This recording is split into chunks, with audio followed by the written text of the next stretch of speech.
നിയമസഭയിൽ അവതരിപ്പിച്ച സർവകലാശാല നിയമ ഭേദഗതി ബില്ലിൽ വീണ്ടും ഭേദഗതിയുമായി ഉന്നത വിദ്യാഭ്യാസ മന്ത്രി.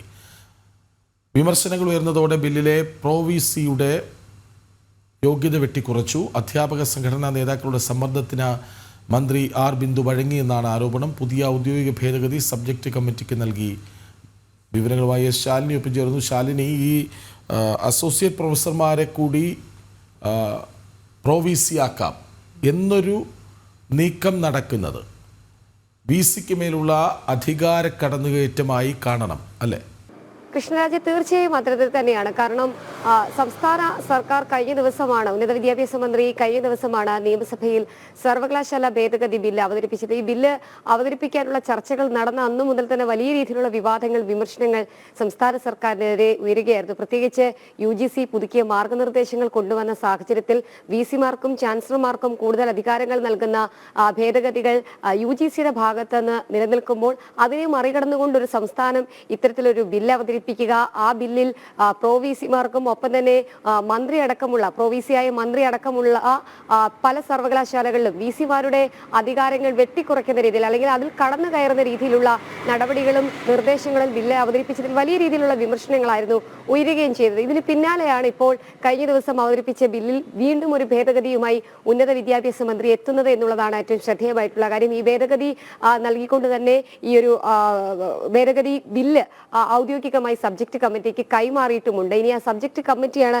ഇക്കാര്യത്തിൽ നടപടി സ്വീകരിക്കേണ്ടത് എന്നുള്ളതാണ് ഏറ്റവും നിർണായകമായ കാര്യം. ആ ബില്ലിലെ പുതിയ ഭേദഗതി എന്ന് പറയുന്നത് ഈ പല സർവകലാശാലകളിലും ഈ അസിസ്റ്റന്റ് പ്രൊഫസർമാരടക്കമുള്ളവർ ഉണ്ട്. ഇവരുടെ യോഗ്യതാ മാനദണ്ഡങ്ങൾ പരിഗണിക്കാതെ ഇവരെ നിയമിച്ചതടക്കമുള്ള വിവാദങ്ങൾ പല കോണുകളിലും നിൽക്കുമ്പോൾ ഈ PVC നിയമനം പ്രൊഫസർ ഉൾപ്പെടെയുള്ളവർ കോളേജ് പ്രിൻസിപ്പൽ തസ്തികയിലുള്ളവരിൽ നിന്നാകണമെന്നാണ് പുതിയ വ്യവസ്ഥ ചെയ്തിരിക്കുന്നത്. പ്രൊഫസർമാർക്ക് പകരം അസോസിയേറ്റ് പ്രൊഫസർ മതി എന്നുള്ളതാണ് മന്ത്രിയുടെ നിർദ്ദേശം. ഒപ്പം തന്നെ യൂണിവേഴ്സിറ്റിയിൽ സീനിയർ പ്രൊഫസർമാരും പ്രൊഫസർ അടക്കമുള്ള അവരുടെ പദവിയിലുള്ള ഉദ്യോഗസ്ഥരും സ്റ്റാറ്റ്യൂട്ടറി ഉദ്യോഗസ്ഥന്മാരും അഫിലിയേറ്റഡ് കോളേജുകളിൽ പ്രിൻസിപ്പൽമാരും തുടരുമ്പോഴാണ് ഈ 10 വർഷത്തെ മാത്രം അധ്യാപന പരിചയമുള്ളവരെയൊക്കെ ഒരു അസോസിയേറ്റ് പ്രൊഫസർക്ക് PVC ആകാൻ പറ്റുമോ അല്ലെങ്കിൽ പ്രൊ-VC ആകാൻ കഴിയുമോ എന്നുള്ളൊരു ചോദ്യം ഉയരുന്നത്. ആ ഒരു നിയമ ഭേദഗതിയാണ് ഇപ്പോൾ നൽകിക്കൊണ്ട് മന്ത്രി ഈ ഭേദഗതിയിൽ വീണ്ടും ഭേദഗതി വരുത്തിക്കൊണ്ട് സബ്ജക്ട് കമ്മിറ്റിക്ക് നൽകിയിട്ടുള്ളത്. ഇതിൽ വലിയ രീതിയിലുള്ള വിമർശനങ്ങൾ പല കോണുകളിൽ നിന്ന് ഉയരുന്നുണ്ട്.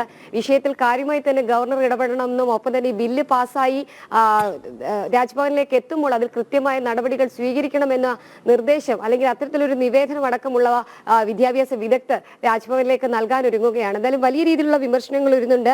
VC-ക്കുള്ള നിരവധി അധികാരങ്ങളാണ് ഇതിലൂടെ പ്രൊ-VC-ക്ക് നൽകുന്നത് എന്നുള്ളതാണ് ഏറ്റവും ശ്രദ്ധേയമായിട്ടുള്ള കാര്യം. അത് നിയമം ആയി പുറത്തേക്ക് വരുമ്പോൾ സംസ്ഥാനത്തെ മിക്ക സർവകലാശാലകളിലും നേരിട്ട് പ്രൊ-VC-മാരിലൂടെ സർവകലാശാല ഭരണം പിടിക്കാനുള്ള ഇടത് സർക്കാർ നീക്കം കൂടിയാണ് ഇതിന് പിന്നിലുള്ളത് എന്നുള്ളതാണ് ഏറ്റവും ശ്രദ്ധേയമായിട്ടുള്ള കാര്യം. ഏകദേശം 8-ലധികം സർവകലാശാലകളിലെ VC-മാരെ സർക്കാരിന് നിയന്ത്രിക്കാൻ കഴിയാത്തൊരു സാഹചര്യം നിലനിൽപ്പുണ്ട്.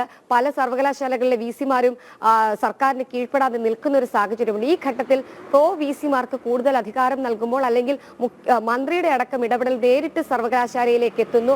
അവിടെ VC-മാർ ഒന്നുമല്ലാതാകുന്ന സാഹചര്യത്തിലേക്ക് കാര്യങ്ങൾ പോകുന്നു. സിൻഡിക്കേറ്റിനെയും സെനറ്റിനെയും വെച്ചുകൊണ്ടും പ്രൊ-VC-യെ വെച്ചുകൊണ്ടും സംസ്ഥാനത്തെ സർവകലാശാലകളുടെ ഭരണം പിടിക്കാനുള്ള ഒരു ഇടത് നീക്കമാണ് ഇതിന് പിന്നിലുള്ളത് എന്നുള്ളൊരു ആക്ഷേപം കൂടി ഈ ഘട്ടത്തിൽ ഉയരുകയും ചെയ്യുന്നുണ്ട്. എന്തായാലും UGC പുറത്തിറക്കിയ 2025-ലെ കരട് UGC റെഗുലേഷനിൽ പ്രൊ-VC-യുടെ തസ്തിക തന്നെ ഒഴിവാക്കിയിട്ടുണ്ട്. അങ്ങനെ UGC ഒരു പുതിയ മാർഗനിർദ്ദേശം എല്ലാ സംസ്ഥാനങ്ങൾക്കും ഒരുമിച്ച് ഒരു ഒറ്റക്കെട്ടായി നൽകുമ്പോൾ അതിനെ മറികടന്നുകൊണ്ടാണ് ഇടത് സർക്കാർ പ്രത്യേകിച്ച് UGC-ക്കെതിരെ പ്രമേയമടക്കം പാസാക്കിയ സംസ്ഥാന സർക്കാർ ഇത്തരത്തിലൊരു നടപടിയുമായി മുന്നോട്ട് വരുന്നത്. അതിനെ UGC ഏത് രീതിയിൽ കാണും, സർക്കാർ അതിനെ ഏത് രീതിയിൽ ഇനി മുന്നോട്ട് നീങ്ങാനുള്ള നടപടികൾ സ്വീകരിക്കുമെന്നുള്ളതാണ് ഏറ്റവും നിർണായകമായിട്ടുള്ള കാര്യം. എന്തായാലും UGC-ക്ക് മേളിലേക്ക് ഒരു സർവകലാശാലകളെ കൊണ്ടുവരാൻ അല്ലെങ്കിൽ സംസ്ഥാനം അത്തരത്തിലുള്ള നടപടികൾ സ്വീകരിക്കുന്നുണ്ട് എന്നുള്ളതാണ് ഈ ഭേദഗതിയിൽ നിന്ന് നമുക്ക് മനസ്സിലാക്കാൻ സാധിക്കുന്നത്. എന്തായാലും മന്ത്രി അടക്കമുള്ളവരുടെ പ്രതികരണം ഇക്കാര്യം ഭേദഗതി ബില്ലാണ്, അതിലാണ് വീണ്ടും ഭേദഗതി വരുത്തുന്നത്.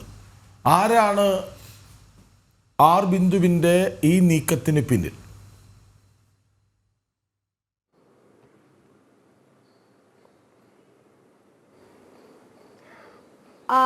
കൃഷ്ണരാജ്, നമ്മൾ മനസ്സിലാക്കുന്നത് ഇടത് അധ്യാപക സംഘടനാ പ്രതിനിധികളുടെ ഭാഗത്തു നിന്നുള്ള കടുത്ത സമ്മർദ്ദം മന്ത്രിക്കുണ്ട് എന്നുള്ളതാണ്. കാരണം പല ഘട്ടങ്ങളിലും നമുക്കറിയാം ഓരോ സർവകലാശാലകളുടെ ഭരണം നടത്തുന്നത് VC-ക്ക് മുകളിൽ സിൻഡിക്കേറ്റ് അംഗങ്ങളാണ്, അത് ഇടത് സിൻഡിക്കേറ്റ് അംഗങ്ങളാണ് എന്നുള്ള വിമർശനം ഉണ്ടായിരുന്നു. കേരള സർവകലാശാലയുടെ അടക്കം VCA കോളേജിലേക്ക് ക്യാമ്പസിനുള്ളിലേക്ക് പ്രവേശിപ്പിക്കാതെയും ഒപ്പം തന്നെ സർവകലാശാല ആസ്ഥാനത്തേക്ക് എത്താതിരിക്കാനും ഒക്കെയുള്ള കടുത്ത സമരങ്ങളൊക്കെ കഴിഞ്ഞ ദിവസം അവിടെ നടന്നത് നമ്മൾ കണ്ടതാണ്. SFIയുടെ നേതൃത്വത്തിൽ അതിന് ചുക്കാൻ പിടിച്ചതൊക്കെ ഇടത് നേതാക്കന്മാരൊക്കെയാണ്. സമാനമായി തന്നെ ഇടത് നേതാക്കന്മാർക്ക് വേണ്ടി അവരുടെ ഇഷ്ടപ്പെട്ട അധ്യാപകർക്ക് ഇത്തരത്തിലുള്ള നിയമനങ്ങൾ സാധ്യമാക്കാനും അവരിലൂടെ ഭരണം പിടിക്കാനുമുള്ളൊരു നീക്കമാണ് ഇതിന് പിന്നിലുള്ളത് എന്നുള്ളതാണ് ആക്ഷേപമായി വരുന്നത്. എന്തായാലും PVC-യുടെ അധികാരങ്ങളിലേക്ക് കടന്നു കയറിക്കൊണ്ട് സർവകലാശാല അധികാരങ്ങൾ പിടിക്കുക എന്നുള്ള ഒരു നടപടിയാണ് ഇപ്പോൾ മന്ത്രിയുടെ ഭാഗത്തു നിന്നുണ്ടാകുന്നത് എന്നൊരു വിമർശനം കൂടിയാണ് ഈ ഘട്ടത്തിൽ ഉയരുകയും ചെയ്തിട്ടുള്ളത്. എന്തായാലും പല സർവകലാശാലകളും മറ്റൊരു ബില്ലിൽ പരിഗണിക്കുകയാണെങ്കിൽ പല സർവകലാശാലകളിലും VC-മാരായിട്ടിരിക്കുന്നത് അതായത് വകുപ്പ് മന്ത്രിമാരാണ്. ഇപ്പോൾ ആരോഗ്യ സർവകലാശാല പരിഗണിക്കുകയാണെങ്കിൽ വീണ ജോർജ് ആണ്. ഒപ്പം തന്നെ ഈ വിവിധ സർവകലാശാലകളിൽ ഇത്തരത്തിലുള്ള മന്ത്രിമാരായിരിക്കും. മന്ത്രിമാർക്കൊന്നും കിട്ടാത്ത അധികാരം ഉന്നത വിദ്യാഭ്യാസ മന്ത്രിക്ക് മാത്രം ഈ VC ആയിട്ട് കിട്ടുന്നുണ്ട് എന്നുള്ളൊരു ആക്ഷേപം ഒരു ഭാഗത്ത് നിൽക്കുന്നുണ്ട്. അതിനിടയിലാണ് ഇത്തരത്തിൽ VC-മാരുടെ ഈ ഒരു നടപടിയും ഒപ്പം തന്നെ ഭേദഗതി അവതരിപ്പിച്ച ബില്ലിൽ വീണ്ടും ഭേദഗതിയുമായി ഉന്നത വിദ്യാഭ്യാസ മന്ത്രി തന്നെ എത്തുന്നത്. അത് സബ്ജക്ട് കമ്മിറ്റിക്ക് മുൻപാകെ നൽകുകയും ചെയ്തു. ഇനി സബ്ജക്ട് കമ്മിറ്റി ഈ വിഷയത്തിൽ ഏത് തരത്തിലുള്ള നടപടി സ്വീകരിക്കും, ഇത് അംഗീകരിക്കുമോ അതോ തള്ളുമോ എന്നുള്ളതാണ് കണ്ടറിയേണ്ടത്. എന്തായാലും ഈ നിയമസഭാ കാലയളവിൽ ഇത് ബില്ല് പാസ്സാക്കിക്കൊണ്ട് രാജ്ഭവനിലേക്ക് പോകാനുള്ള ഒരു നടപടിയിലേക്കാണ് സർക്കാർ കടക്കുന്നത്. 27-ാം തീയതിയോടുകൂടി സഭാ സമ്മേളനം അവസാനിക്കുകയാണ്. അതിനു മുൻപ് നടപടികളുമായി വേഗത്തിൽ തന്നെ നീങ്ങാൻ ഒരുങ്ങുന്ന സർക്കാർ നടപടിയിൽ ഏത് തരത്തിലുള്ള കടിഞ്ഞാണായിരിക്കും ഇനി രാജ്ഭവന്റെ ഭാഗത്തു നിന്ന് വരിക, വിദ്യാഭ്യാസ വിദഗ്ധരുടെ ഭാഗത്തു നിന്ന് വരിക എന്നുള്ളതാണ് കണ്ടറിയേണ്ടത്. കൃഷ്ണരാജ്, ശാലിനിയാണ് വിവരങ്ങൾ